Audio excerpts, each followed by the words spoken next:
crime is something you probably don't think much about when you think of Japan. It's actually not very common in Japan, or at least compared to places like the US. I mean, just as an example here, just talking about the worst of the worst homicide. So per capita homicide in Japan is just extremely low. It is only 0.23 homicides that occur per 100,000 inhabitants. Now, this is very low when compared to the United States. In 2021, they had a homicide rate of 6.81 homicides per 100,000. Obviously, like I said, this is the worst of the worst when it comes to crimes, but really this comparison to the US is very much consistent across the board. And again, that is taking into account per capita. I mean, if you look at gun-related deaths, thefts, or even something like incarceration rate, for Japan, it is just much lower. Now, why am I talking about crime? I usually talk about video games, right? Why am I just coming in here talking about how the US has got,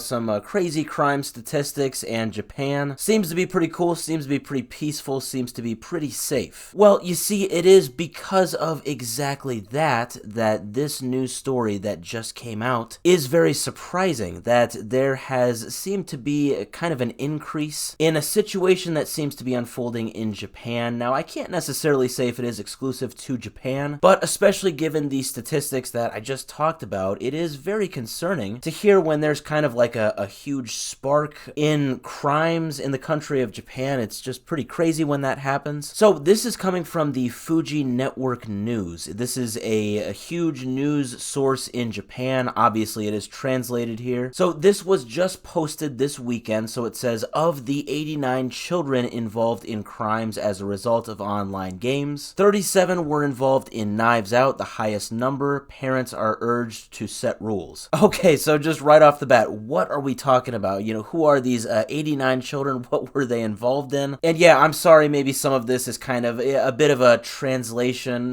maybe not error, but kind of just a slight mistake. It is very odd to just have the title of this article be some stuff kind of thrown at you that just kind of makes no sense like that. So let me explain. You see, this is all coming from the National Police Agency in Japan, and this all has to do with the year 2023. Now, usually statistic-based reportings like these usually happen right after the previous year. So I'm kind of surprised this isn't about 2024. It does look like this is 2023. Maybe that is a mistake. But as far as everything I'm seeing and some of the sources that were reporting on this, it does look like this is 2023. I don't know why. But essentially, it says in 1 year, which is 2023, 89 children became involved in crimes as a result of playing online games. Now, it's kind of unclear, maybe some could call it vague, as far as what these crimes have consisted of and how these children played a role. So when I first read through this a couple times, I thought maybe it was referring to children being kind of coaxed by these criminals online to actually carry out crimes. I shouldn't laugh about that. It's just kind of weird to think about that. But I'm thinking weird stuff like, hey, go to this website, or hey, deliver this thing. I mean, I don't know. Shady people online just kind of convincing kids to carry things out that end up being crimes. That was kind of how I read it, but now as I read through it again, it might just be simply talking about something that's probably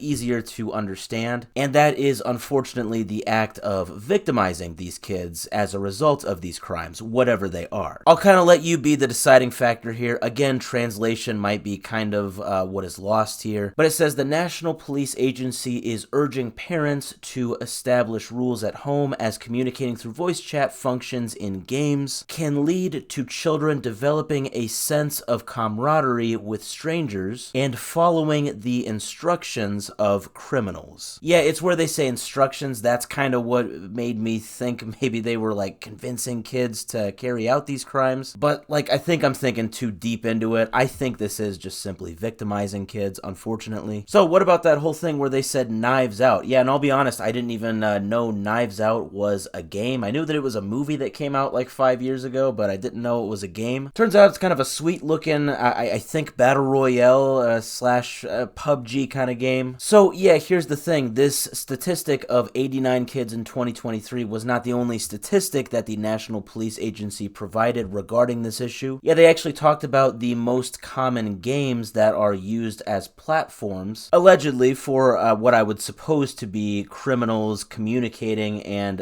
interacting with these kids. So it says the most common game that triggered this was Knives Out with 37 people, so again that is 37 of the 89, followed by Identity V and Fortnite with 13 people each. And I gotta be honest, Identity V is another game I have not heard of. It's a free-to-play asymmetrical multiplayer survival horror game. Oh, that's cool. And then Fortnite, we all know Fortnite. So yeah, those three games were the most common. So 37 for Knives Out, 13 for Identity V, and 13 for Fortnite. That adds up to 63. That still leaves 26 of the 89 cases unclear as far as which game platforms these criminals were using to talk to kids on. I mean, really, at the end of the day, I don't think that this is something that anybody should look at and say that, you know, oh, this is a problem with Fortnite, or maybe even Knives Out. I mean, now granted, these are games, two of the three of those games anyway, are games that I had never heard of until now. So on one hand, yeah, maybe there are some things about those two games that I just don't know about. But on the other hand, what I am way more inclined to believe is that it's just a simple fact of these games are the most popular right now, or at least among Japanese youth. So that is what criminals are going to use to target children if that is their goal. I always do think that is kind of odd when, you know, sometimes you'll see people just try to completely blame the platform or the game. When situations like this will occur, I just think it all comes down to what's the most popular. That's just kind of something in general that I have always thought of. I mean, don't get me wrong. Some platforms can definitely do better by buffing up their security and kind of how they respond to these sorts of things. I know like Roblox, for example, has kind of been under fire for that recently, but now they're kind of doing a little bit better. But yeah, regardless, it's all just going to be about what's the most popular. So yes, Japanese police are urging parents to basically crack down on what their kids are doing online, and I definitely agree with this. Like I said, while I do think some platforms do need to develop better rules and regulations around this sort of thing, I do have to respect that the general consensus of the police was just to basically issue the statement that parents need to establish better rules at home. Simple as that. As simple as it might sound, I think that is the best take-home message here. You know, they're not just completely blaming, you know, the video game companies, for example. A lot of the times, just me speaking as an American, I feel like, you know, I see a lot of that in maybe the media or just in general with things like this. You know, maybe parents will think, you know, oh, these games are a problem. And you won't really ever hear anybody, you know, any official agencies like the National Police Agency kind of just conclude by saying something like, you know, hey, parents need to do a better job at doing X, Y, or Z. So yeah, I really do hope that this ongoing problem in Japan starts to definitely go down. I do hope these online crimes, especially against children, can definitely be figured out, whatever the crimes consisted of. And, you know, hey, even if my original suspicions were correct, and even if this actually does have something to do with, like, convincing children to carry out some sort of criminal act, at the end of the day, children need to be protected. It really does sound like the National Police Agency kind of sent a good message here. At the end of the day, I'm just glad that it seems people are talking about this in Japan. Like I said, it is a fairly crime-free nation, and now they are having something like this happen. It's definitely quite a concern.